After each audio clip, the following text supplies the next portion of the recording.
Our intention of coming is to share partly the progress that's after the validation of the current third generation CIDP.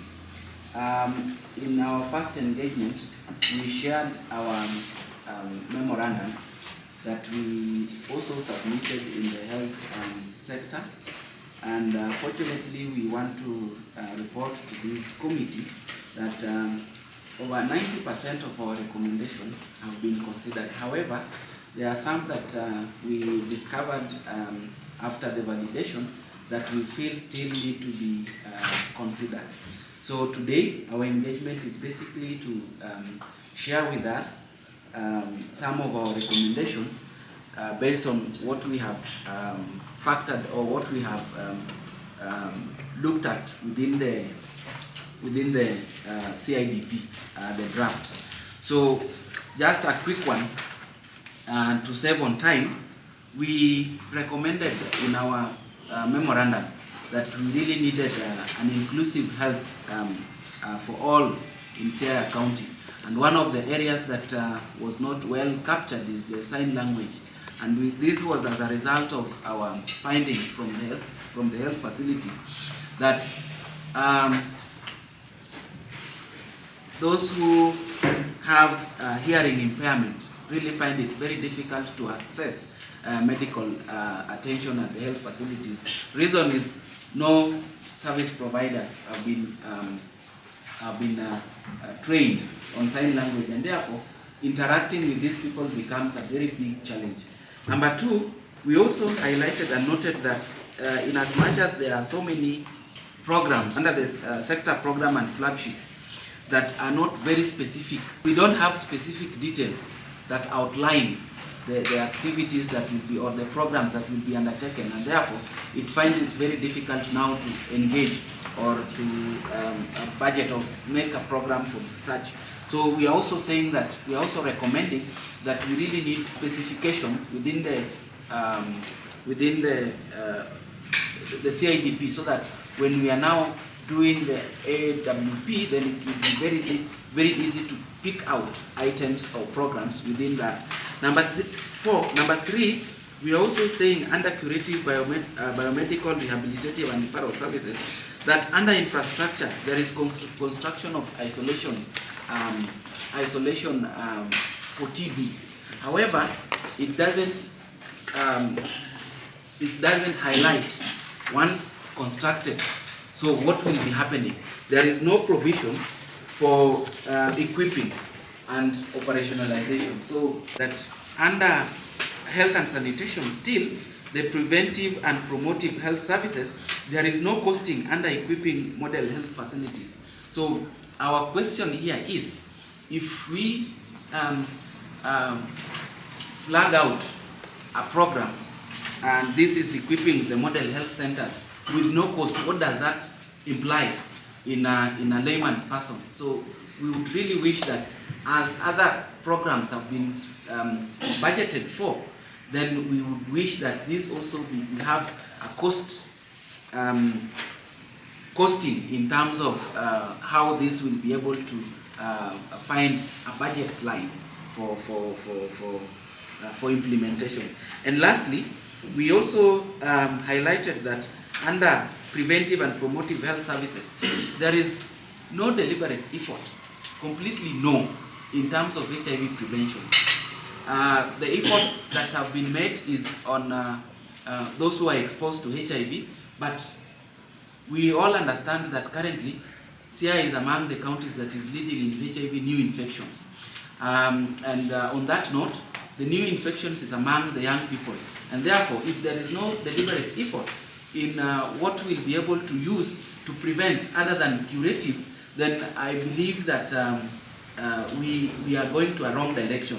And therefore our recommendation here is we really want to recommend that we have adolescent and young persons sexual reproductive health intervention that targets HIV prevention.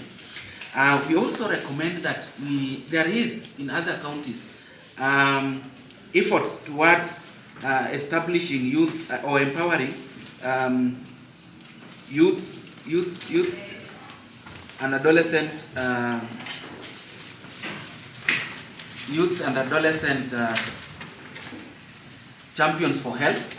This team specifically addresses or campaigns for HIV prevention among youths and adolescents, and therefore if we have such efforts incorporated in the budget, then we believe that HIV would be prevented other than focusing and heavily funding the curative aspect of HIV.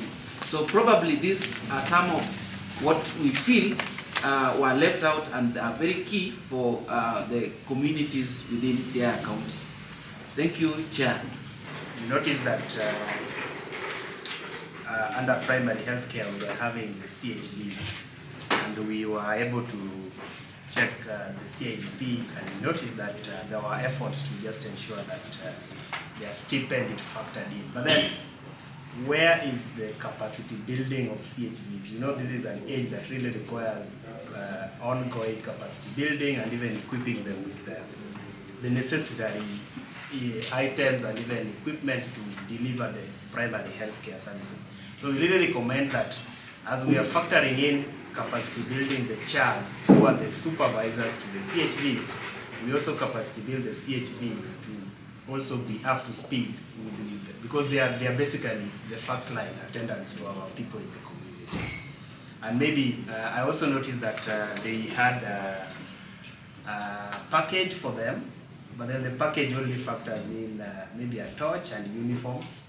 So maybe if we could even expand that package to include a pack bag where they carry their materials, you know, maybe for those who are coming in the rural sector, the gumboots, you know. So let us expand that package to not only have a torch and a uniform. You may have a uniform and a torch, but then you don't have, you know, even an umbrella, raincoat, you know, during rainy season. So we can think around that backpack to ensure that we beef up that gift bag so that the CHVs are motivated to work. In terms of ensuring that all monetary aspect is handled digitally. So we really need to embrace and push for the payment system to always be in form of either M-Pesa or any other rather than cash. So in this way, probably it would be easy even to account for the resources that are there. The other aspect that I also feel maybe we should look deeply into is the universal health coverage aspect, because our community where we are coming from, majority would really benefit from this service. And we know the county already is making efforts, but now we really need to expand it so that the beneficiary could be much, the number could be much bigger compared to as it is. So thank you so much. I just want to mention the issue of malaria. In Siaya here as a county, when we look at the surrounding counties like Migori, Homa Bay, we really see the counties doing so much. There is this issue of I'll put it vernacular biosona. But when we come to Siaya County, you know, we don't have that kind of arrangement. We know the way malaria is. So I believe, or I feel like maybe we really need to look at this into details so that we can improve on that. Going to full automation and digitalization, you see that is the only thing that is going to curb accountability. And we are also talking about CHVs. A number of deliberations that you've also brought to us is well noted on what is needed.